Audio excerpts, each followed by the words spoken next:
మీ మీదికి పరిశుద్ధాత్మ వచ్చినప్పుడు మీరు శక్తిని పొందుదురు. అప్పుడు మీరు నాకు సాక్షులయ్యుందురు.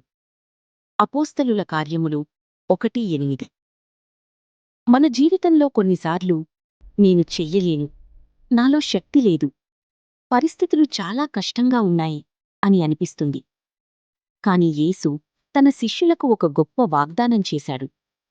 పరిశుద్ధాత్మ వచ్చినప్పుడు మీరు శక్తిని పొందుతారు. ఆ శక్తి మన బలంపై కాదు, దేవుని బలంపై ఆధారపడుతుంది. ఒక చిన్న ఉదాహరణ చూద్దాం. ఒక మొబైల్ ఫోన్ ఎంత ఖరీదైనదైనా బ్యాటరీ ఛార్జ్ లేకపోతే అది పనిచెయ్యదు. కాని ఛార్జ్ చేసిన వెంటనే అదే ఫోన్ శక్తివంతంగా పనిచేస్తుంది. అలాగే మన జీవితం. దేవునితో సంబంధం లేకుండా మనం బలహీనంగా ఉండవచ్చు. కాని పరిశుద్ధాత్మ మన జీవితాన్ని నింపినప్పుడు భయం ధైర్యంగా మారుతుంది.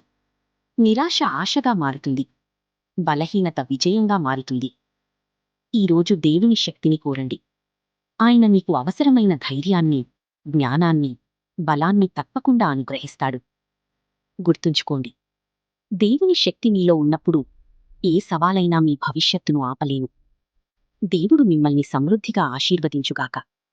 లైక్ చెయ్యండి, సబ్స్క్రైబ్ చెయ్యండి, షేర్ చెయ్యండి.